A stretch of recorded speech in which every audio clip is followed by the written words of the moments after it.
thanks. I've been trying to write this scene for ages, but the more I stare at this bloody page, the harder it is to actually write something down. I have to write a moment where Eren and Chitauri are climbing through the Vansif Pass, and I wanted to show that Eren's grown as a character because of the battle that happened a few chapters before. So I thought it would be a good idea for them to have a conversation about something, but I can't think of anything. In the last chapter I was writing about Alira, so she has nothing to do with what's happening on the mountain. In my notes I didn't really elaborate on what they talk about, but I don't want to shoehorn character development either and waste pages. I mean, I know I can edit later, but Eren's a character who the reader's supposed to hate in the beginning, but as he goes through his journey, he learns what it means to be a part of something bigger. So at this point, when he's finally alone with Chitauri, who he's hated since they first met each other, this is the perfect time for him to be open. I think it was back in chapter 8 where they had this massive row and something happened where Eren had the choice to kind of come clean. Because he's assumed all this stuff about Chitauri, right? And in some instances he was a little justified in it, but during that fight he was told the truth. And he still didn't take that to admit he was wrong. So they ended on bad terms yet again, and now they're stuck in this remote place with hardly any food, with no choice but to rely on each other. And, you know, Eren secretly admires Chitauri, but he's just stubborn as hell and won't let me say it. It's different for every writer, but for me, when I write a character, I have like a deep level of understanding about them. So if I write a certain situation involving certain types of characters, I tend to know how they're gonna respond or act. So like with Chitauri, he's very open, very honest, but when he's challenged gets riled up really easily. And then there's Eren, who's almost the opposite. He's closed off, dishonest, and when he's under stress, he's probably the calmest out of all my characters. And he doesn't save face or anything. You know, he's perfectly fine letting other people think the worst of him, so when I want him to actually open up, he doesn't. Maybe I'm just doing this wrong or something. I'm surprised you haven't gotten sick of listening to my stories, to be honest. I'm always talking about them.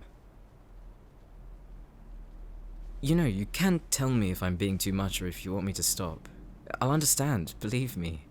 It's all I think about, and sometimes I even annoy myself. Well, I have all these ideas that I want to write down, but sometimes my mind doesn't let me. And you know what the weird thing is? When I was studying, I had ideas, but I was somehow able to manage coursework and my own things. And now that I've finished and I basically have all the time in the world, I don't feel like I'm using my time as well as I used to. And I had more things to do back then. Yeah, I thought that after I graduated, I'd be able to finish this novel because I'd have all this free time, but I've written less. And I don't know if that's because I used writing as a way to calm down, or if I have writer's block, or if I need more inspiration or something. I take inspiration from everything.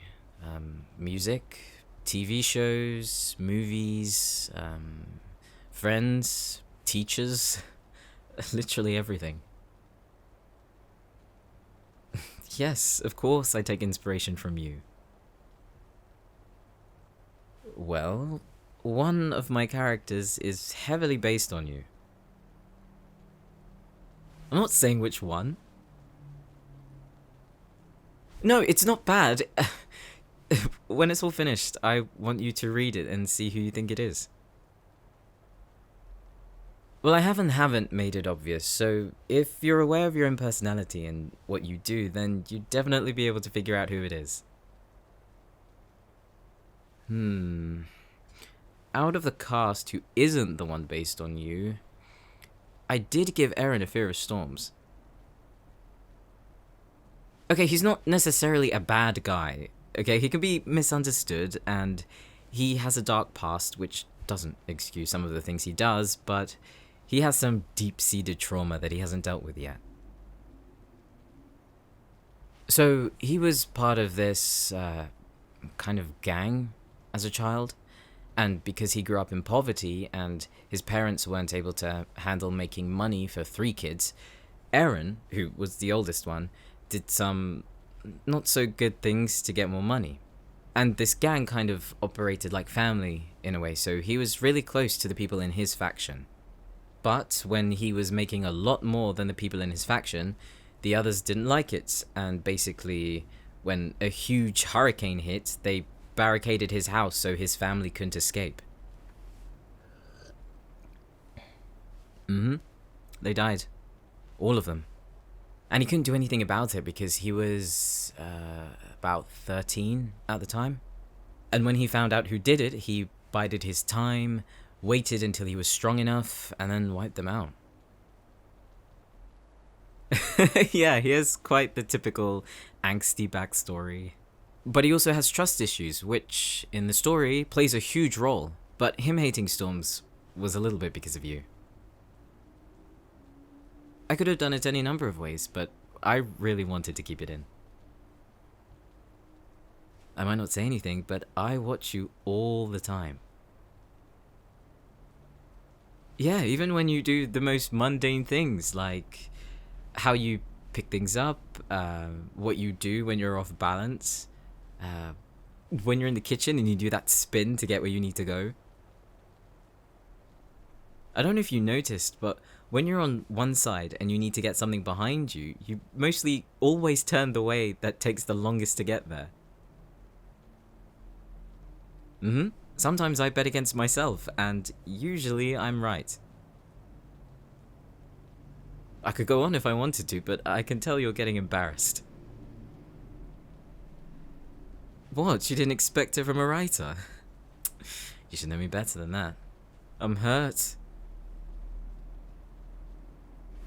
Don't worry, I won't tell you when I'm watching you. But you'll never know if I'm doing it for research or if I'm doing it just because. I'll leave that up to you. What is it? From school? I don't know if I have anything written down from that long ago. Oh wait, actually, I think there was a time I had to upload things to my email to send it in because my printer wasn't working. Why? I don't need to remember that. My writing back then was hideous. Yeah, I didn't care at all when I was at school, and I just wrote what was in my head. You know what? I think I'll try and find something. For my English class, there was this one piece of homework we had where we could write any kind of fiction we wanted, but we just needed to include a character conflict that they would overcome. So, as you can imagine, I was all over that. I can't remember exactly what the story was about, but I remember doing it in the Legend of Zelda universe, and Link was fighting against Ganondorf or something. Yeah, I got a high mark for it. I think it was the highest in the class. No way! This was all from year 8! Oh my god, I can't believe they're still on here. I'll try and find it, hold on. I can't let go of my writing. You know, neither can my mum. I know she took all of my stuff, put it in a box and kept it in the loft. The original is up there somewhere. Maybe when I go see her next, I'll take a look and see if I can find it. This one! This is it! Yeah. Oh my gosh. You know, I remember finding all those photos and sticking them on. And I remember being so proud of it too. Like, I can't believe I actually submitted this. Yeah, come closer and have a read.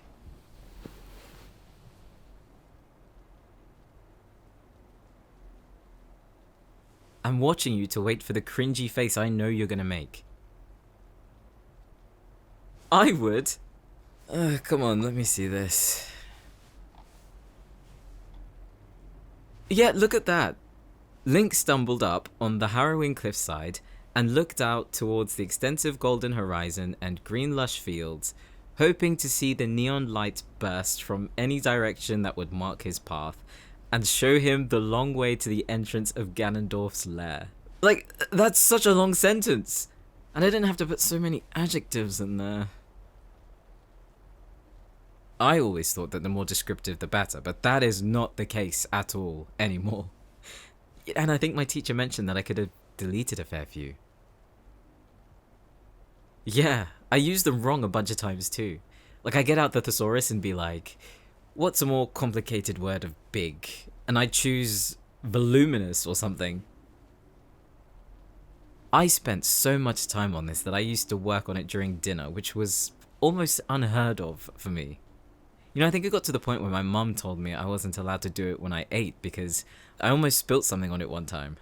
But man, I used to write down the most amount of crap thinking it was the next hit. It just goes to show how delusional I was. I wasn't thinking of the craft, but more so the story. I wanted to write, that was it. Even then. It was all I could think about. In class, I used to daydream about being in a completely different world with fantasy creatures, and I remember when I was in maths class, I used it to brainstorm. And I hated maths, but I looked forward to it when I had it because it was a full hour of world building in my head, and the teacher never knew what I was doing. I barely scraped a C, but I passed, which was all I really wanted. I know it might sound nerdy of me, but I wouldn't have minded having English all day if it meant I could write whatever I wanted. Well, not even whatever I wanted, but something that would let my mind make new things. Nowadays, I think I overthink. All the time, really. And I know it's not good for me, and it definitely doesn't help when I have to write. Wait, is that seriously the time? Feels like I ate dinner an hour ago. It's already 1. Yeah, maybe I should call it a day, or I'll stress myself out even more. You can read the rest of it tomorrow. Or, better yet, I can read it out for you. Yeah, I'm gonna be cringing throughout the whole thing, but you're right. I mean, maybe it's what I need to continue. I have the notes and the plot points I need to follow, but it's so hard converting that into an actual story.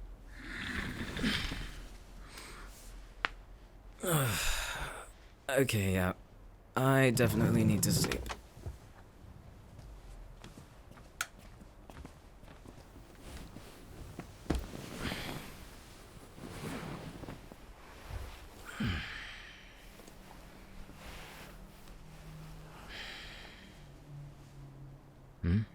You think I should take a break tomorrow too? Maybe. It just sucks that I have the idea in my head.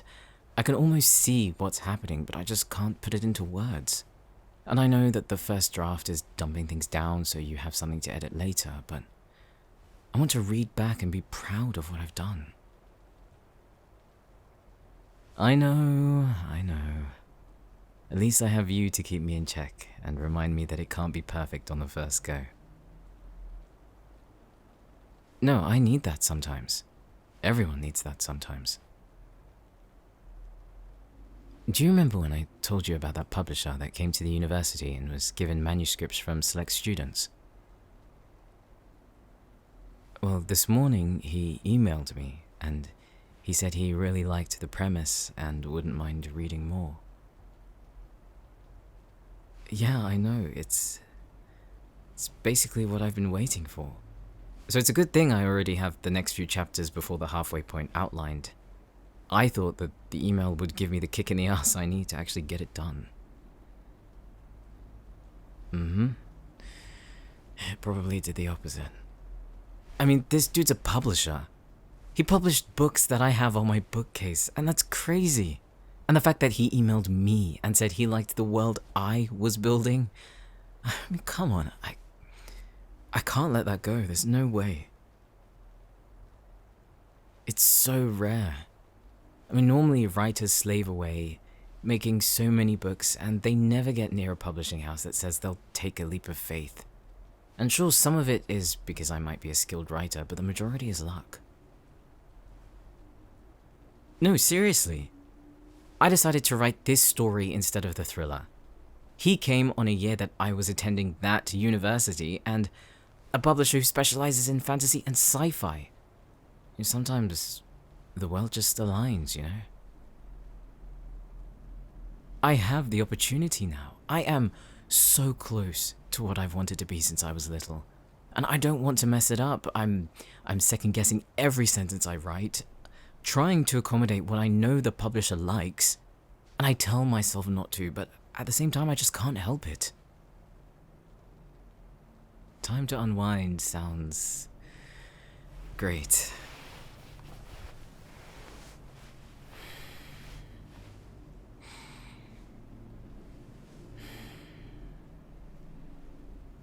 What do you want to do tomorrow then?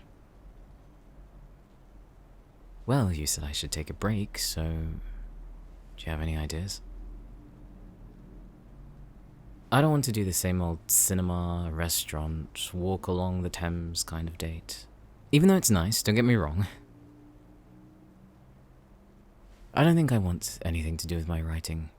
I'll just be thinking about that instead of you, and if you really want me to take a break, then museums and those kind of places won't help.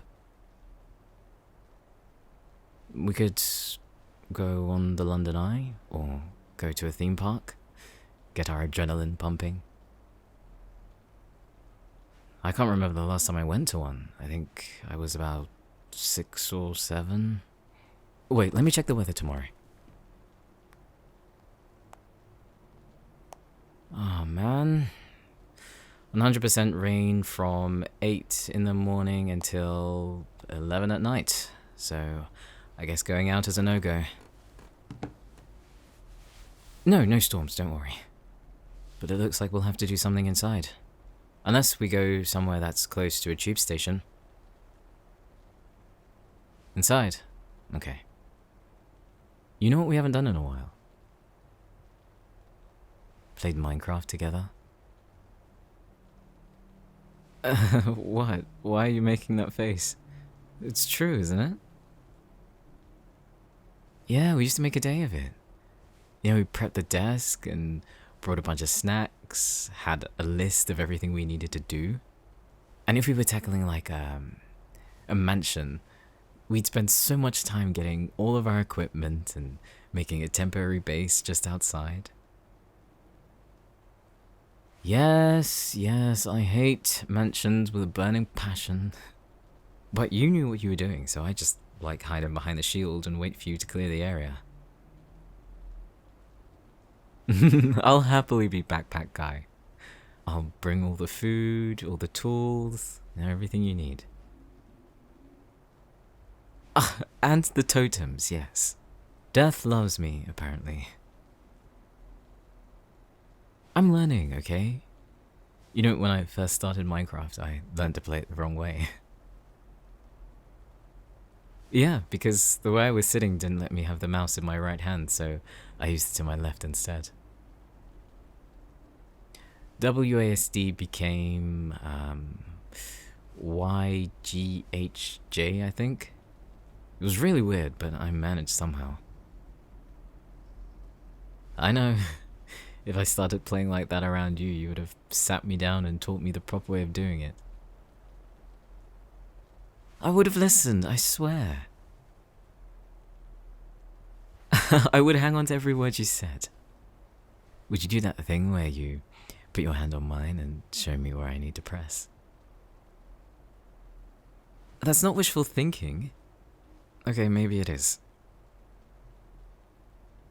Hey, you can't laugh at me for imagining something like that. Surely you do as well, right? Innocent gestures and closeness. I mean, intimacy comes in many forms, right? And it's different for different people, which is also fine. But for me, I don't know, maybe I'm a major sap, but I love it when you stay near me. Or, you know, willingly want to be with me. Like when I'm cooking dinner. when you bring in your laptop and you just sit at the counter, it might be small or you might not even think about it, but to me, the kind of thing really means a lot.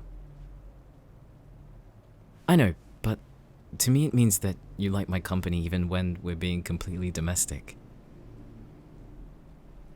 Me? Look, I just want to take care of you, but you're the only one working, really. I mean, online editing isn't stable income, and sure, I get a lot more time for my book, but I don't want to mooch off of you either. Rent is fine, okay? I can handle it, so you don't have to worry about that. I don't know, I want you to have a comfortable life too.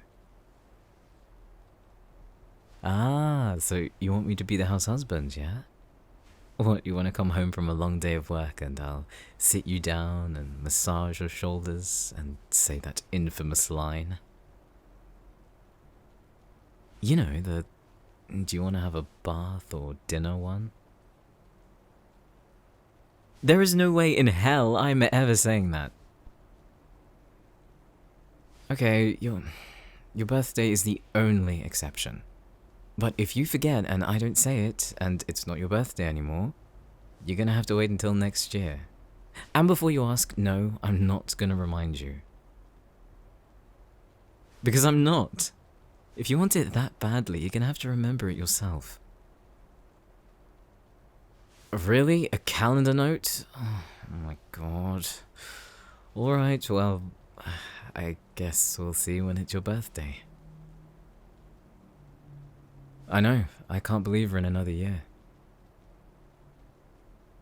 I knew I'd still be with you. I'm not letting you go anytime soon. Or not even later. I don't know.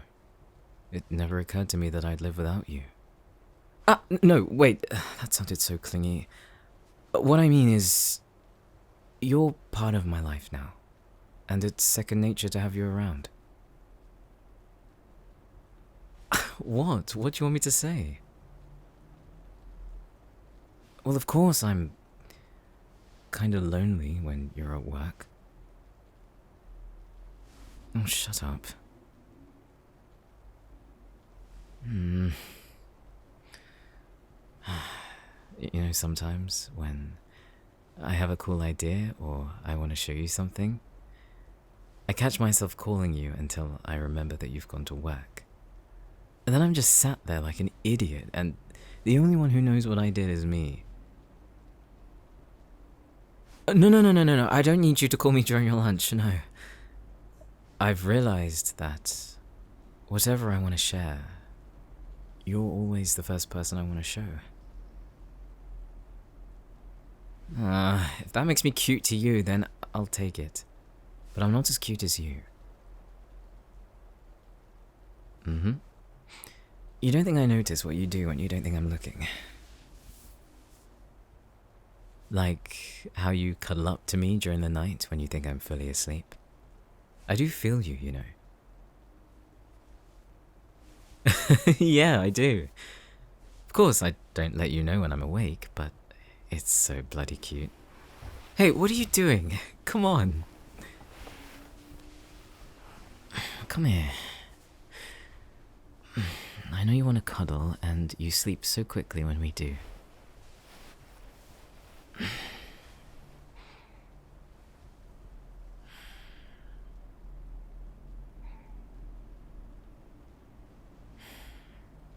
Big spoon, little spoon. I don't really mind. But today, I want to hold you.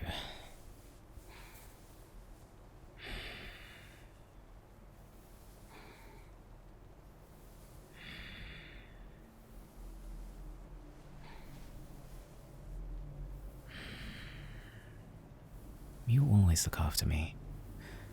And that's not to say I don't like it, but this is the time where I can do the same for you. Really, I do. You're brave to confess that. My turn. How about love you. I know you do.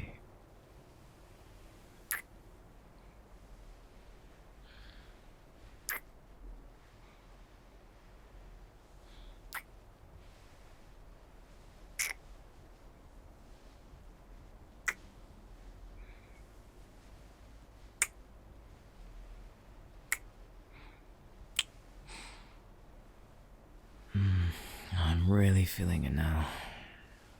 You're like my own personal body pillow. No, I don't need any character. You're just as fine as you are. Mm-hmm.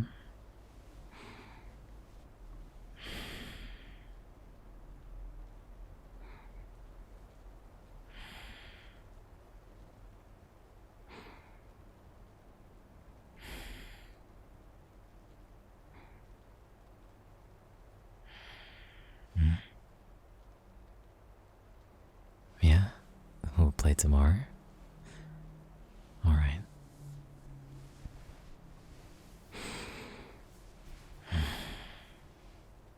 We'll talk strategy tomorrow. But now sleep. You had a long day too, so relax, okay?